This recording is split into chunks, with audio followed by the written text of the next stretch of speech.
Our first customer we launched this in was the Northwest Arkansas Regional Airport.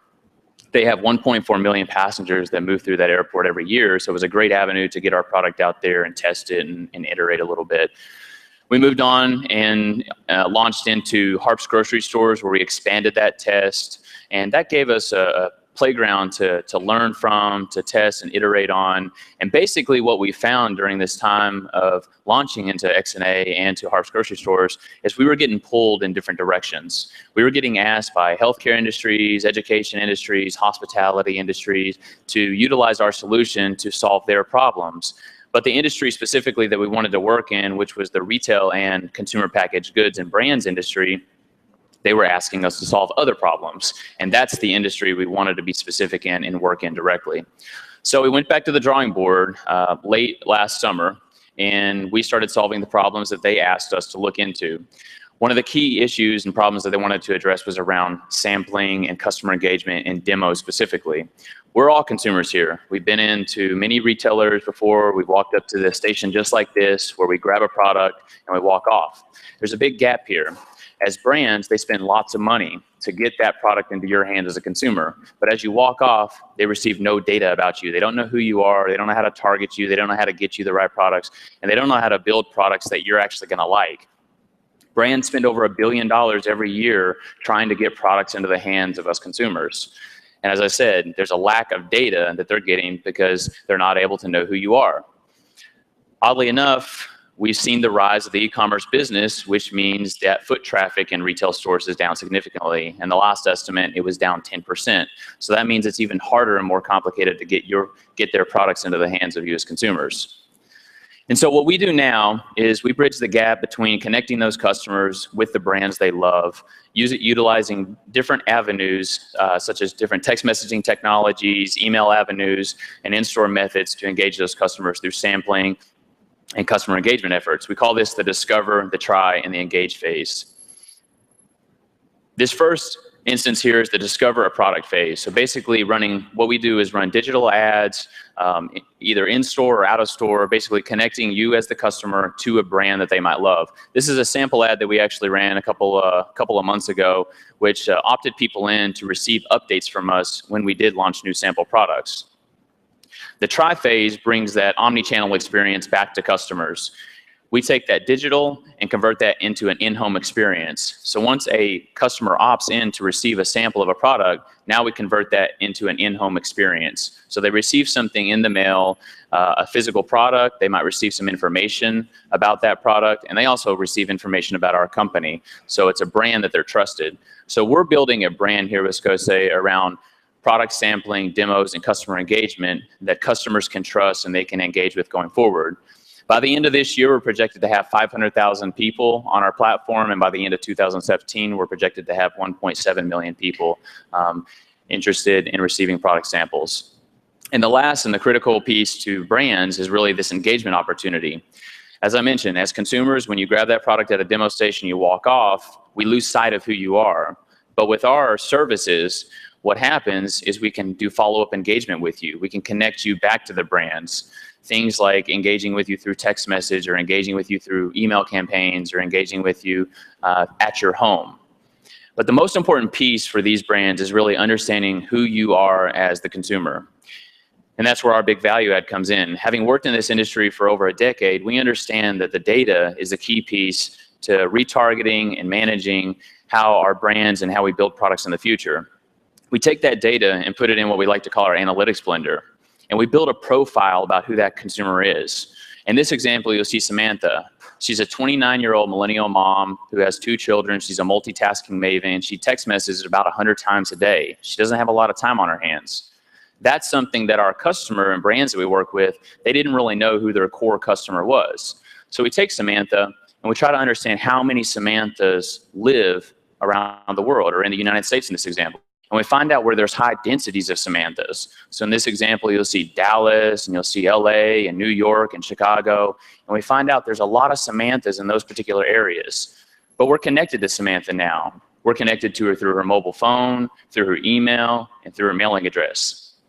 when we launch a new product in the future, now we can re-engage Samantha and re-engage all the Samanthas in the US, which makes this a very powerful opportunity to connect the brands with their consumers. So how do we do this today? Well, we spent over a decade working directly in this industry, working with primarily retailers such as Walmart and Sam's Club. So we're utilizing a channel sales strategy, working with many different partners to get our product as a service and put it as a tool in their toolbox to sell to the brands that they work with.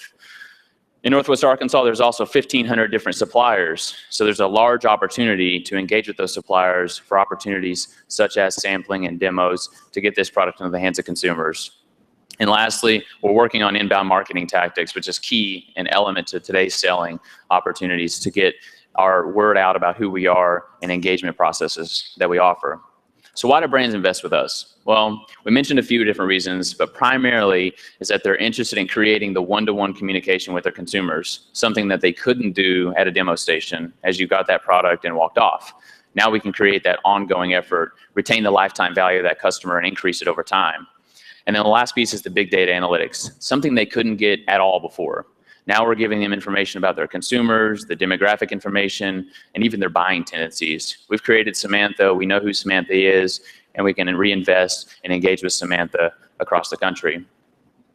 So at SCOSE, we were proud and happy with the opportunities that we've created so far. We've been working with some great brands already since repivoting in last summer.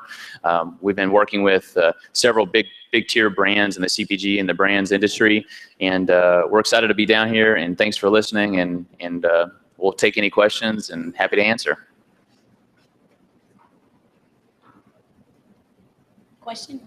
All right. And make sure that you say your name, what company you're with, so that our live stream can catch that. Hey, this is Mike with Sparkable. Great job. Thank you so much for being here. Thanks, Mike. The first obvious question is, what does SCOSE mean? I feel like that question was baited by our co-founder here. No, it wasn't. Okay. Well, SCOSE is, what we like to say is the word SCO is derived from how we say let's go in Arkansas. So if you've ever been to a sporting event, we're from Northwest Arkansas, so I'll say going to a Razorback event, you'll hear commonly SCO Hogs, right? And so it means let's go say something. And we've always had this vision of connecting what matters with who matters and talking and saying something. So it means SCO is short for let's go. And then to follow up a little deeper on your data model, I think the pivot's great. Obviously narrowing in on something you all do well versus trying to solve everybody's problem is excellent. My assumption in terms of the big data side, because big data is such a big, it's a prevalent concept, is these consumer packaged goods companies should have been doing something like this themselves. And how did when you approach them, they're doing consumer profiling themselves today in some fashion. What has made this be better than what current options were, either in-house or outsourced?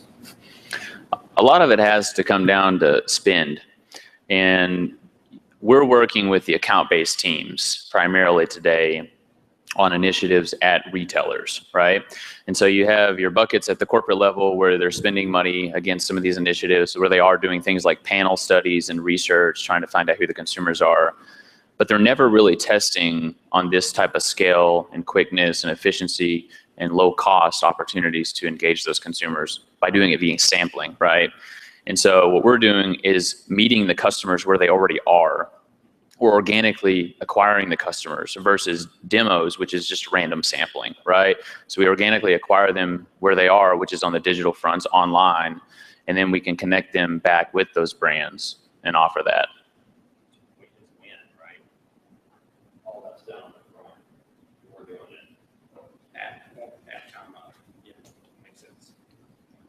Next question.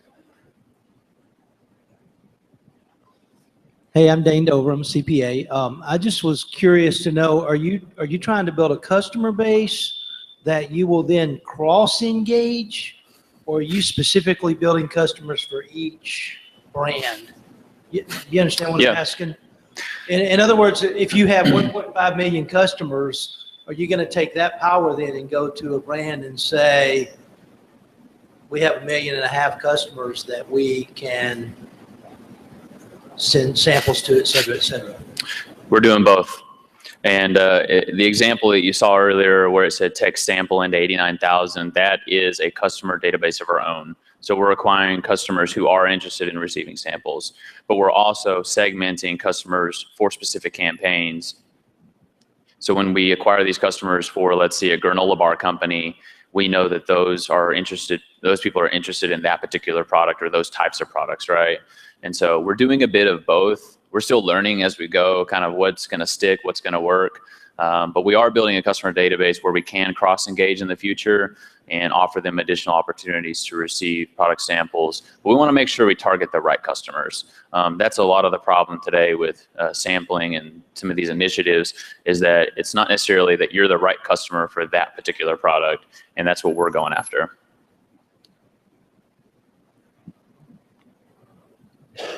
So Walter Burgess with Power Technology. So how are you qualifying what is that right customer?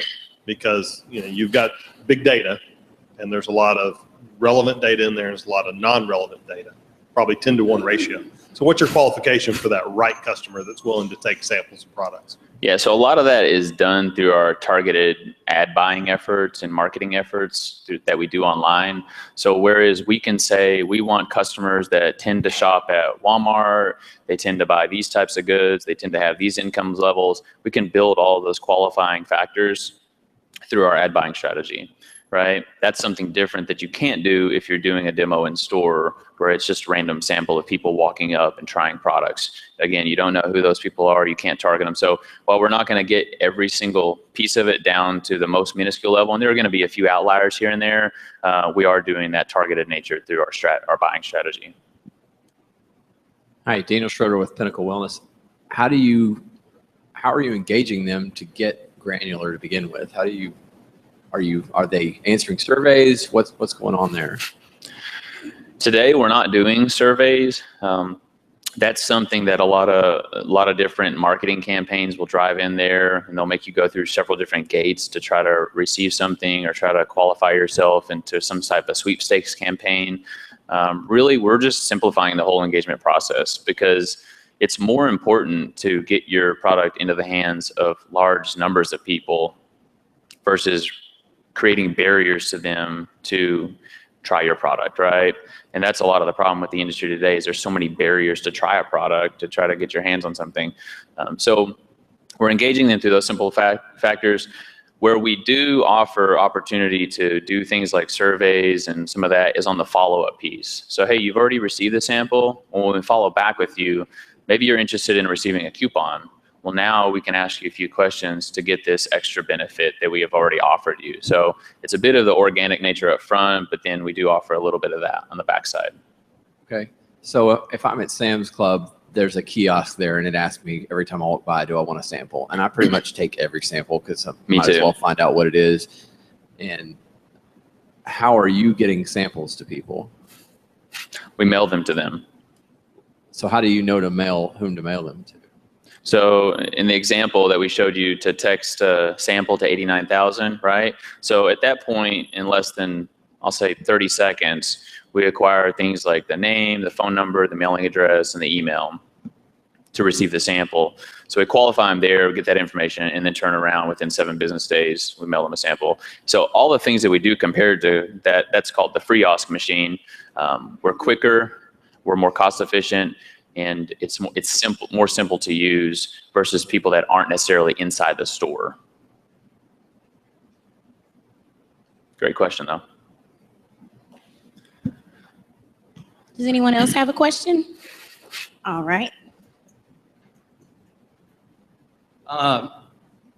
Question, probably a follow-up. Could you talk about your team right now? Yeah, so our team has evolved over time. It's been Jason and myself from the start. We went through a few different contract developers that have helped to develop our initial product, which was SCOSE Messenger.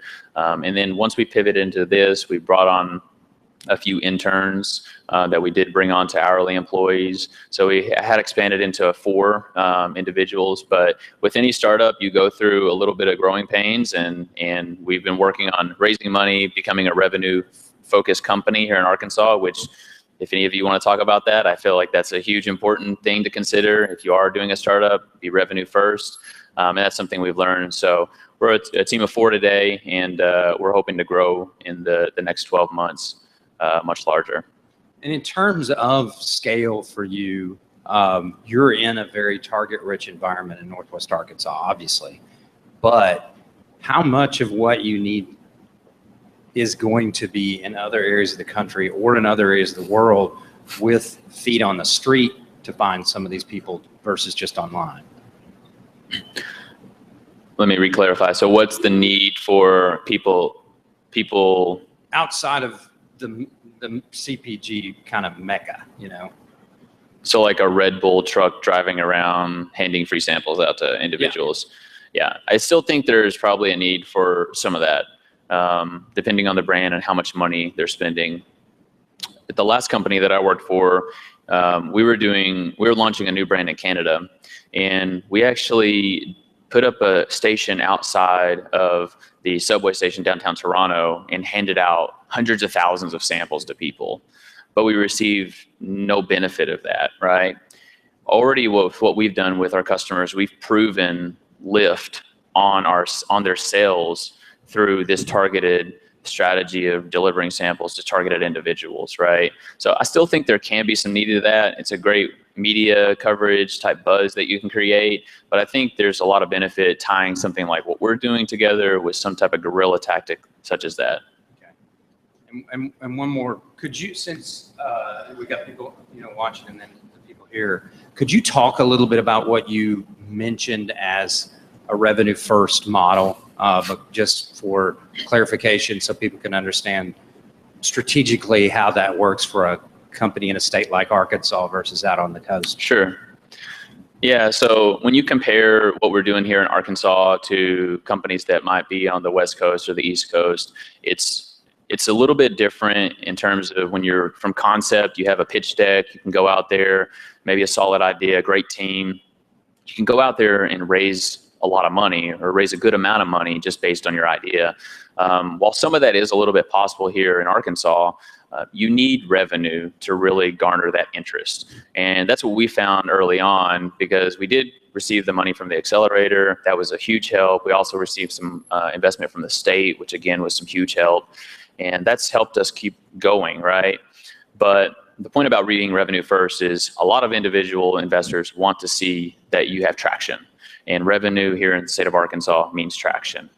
And that's a huge key factor to gathering investment here in the state that I would recommend to any early entrepreneur is really focus on getting those first customers and getting that revenue moving. That's a great segue, Mike. Thank you. So what is the revenue model? Is it a flat fee engagement, or is it a pay-per-click, pay-for-delivery? You know, how do you get compensated for your work? Yeah, so we do a couple of different things. Primarily, we charge a setup fee to set up the campaigns and the services that we provide. We charge a per conversion fee. So every time someone requests a product or a coupon or some type of engagement with us, that we call that a conversion, there's a cost per conversion that we charge there. And then the last thing is for the analytics package. So some of those key nuggets there you saw out of the data and analytics there that I showed you, we put that together. We take a lot of that data and then put it in a nice package presentation back to our customers. So those are the 3 buckets we make money on. Setup, paper, delivery, and analytics. Yes, sir. I know you mentioned you have a blender that like goes and like puts all this together. I guess that's a nice way of saying you have an algorithm to figure this out. How do you know who's taking the sample? How do you determine they're the core customer for this, as opposed to me just every time I'm at Sam's, I just like, yeah, I'll take one of those. That doesn't mean I'm ever going to buy that. Yeah, so we're utilizing third-party proprietary pieces that we plug into on the data side to really measure against that. A lot of this is public information that's available out there. And so what we do is we built something that doesn't exist today, basically, which is taking this consumer information and understanding how it segments and understanding those nuggets in terms of the retail space. So some of that is done with companies like Nielsen and IRI, but to this granular level with people interested in buying or getting samples and buying products, we put that in and plug that in and analyze that data. Edith with Robert Half International. Just wondering if you could detail more of your advertising, whether it's digital and what that looks like, because essentially, like, I am your target, and yet I've never seen your advertisement. And so, like, what does that look like? How do you specify that within customers? But yeah, so this was actually a campaign that we did for ourselves. So this is our own campaign, but for specific brands that we might be working with, we'll build their ad strategy very similar to this. So it could be, hey, want to receive this granola bar, then text here or click here or fill out this form, right? It could be some ad strategy such as that. What we do is target individuals. So you would probably be on that list, given your demographic information, to see that ad. But it might not necessarily hit you because maybe we're targeting 2 million individuals and you just don't fall within that 2 million individuals. But typically we'll generate several million impressions per campaign, and we'll try to measure how much conversion we get off of that to determine how many samples we're going to give away, because our typical campaign for samples can range from 30,000 samples up to 100,000 samples. I can tell you that one of the campaigns we did recently, we acquired 24,000 people in one day. I apologize, I missed part of your presentation. Are you putting multiple samples in a box? No, just one. We do offer some various services around that, but we're not a box sampling company. I know this is kind of misleading because it shows a box here. We'll have to work on that because I don't want to lead you in that direction. But we're not a box sampling service, and we're not a subscription-based service. I want that to make that clear. So when we think of competitors out there, there's a lot of people in these buckets, right? These subscription services. Everything we do is based on organic acquisition of the customer. Any more questions? All right. So this is the end of the presentation. However, Justin, we do want to ask you, what is the one thing that our community can do for you to help you out on your journey to conquer the world? To get a sample in everybody's hands. I would say at this point, follow us on our social channels, follow us on our media, sign up for our newsletter. Just be willing to support us when we share something out, or you see a sponsored ad from us or from our affiliates. Please share that out. We want to get the word out. Now, granted, we don't want to be giving 100,000 samples out here in the state of Arkansas alone, because that would look a little skewed for our businesses that we work with. But I'd say follow us, help us push that way, because right now it's all about customer acquisition and growth for us, and we are scaling that right now. So just any support you can give would be great for us. So is this campaign live right now? This is a live campaign. This is an acquisition campaign. So we're just acquiring individuals that are interested in being updated about samples. So you can do that right now. All right. But follow us on our social channels too. And we push everything through all of those different avenues. Okay. Well, thank you very much. Thank you. We have a few announcements. Walter Burgess has an announcement. Real quick, I mentioned this the other day, but I have some sales opportunities, sales positions available for technology sales and business to business. If anybody's interested online or here in the room, come see me. And okay. I had one real quick. Just so that you guys know, for all of our 1 Million Cups friends, if you go onto our website, which is venturecenter.co, and visit the programs page, or go to venturecenter.co/2, that's the number 2 days. That's our upcoming weekend of startup fun. And we're going to help you, or you can help somebody else create a business potentially over the weekend. If you've been involved in something like that before, tell your friends how much fun it is. So for the next hour until 10:30, because you are here at 1 Million Cups, and you can feel free to share this, there is a special 1 Million Cups discount that's good until 10:30 today, and that gets you 50% off your registration. So if you want to register, it's a good time to do it. Website is venturecenter.co/2days. It is April 15th. It starts the evening of April 15th and continues through the weekend. Wraps up about 7:30 on Sunday. Awesome. Glad you guys came today. Woohoo. Thank you.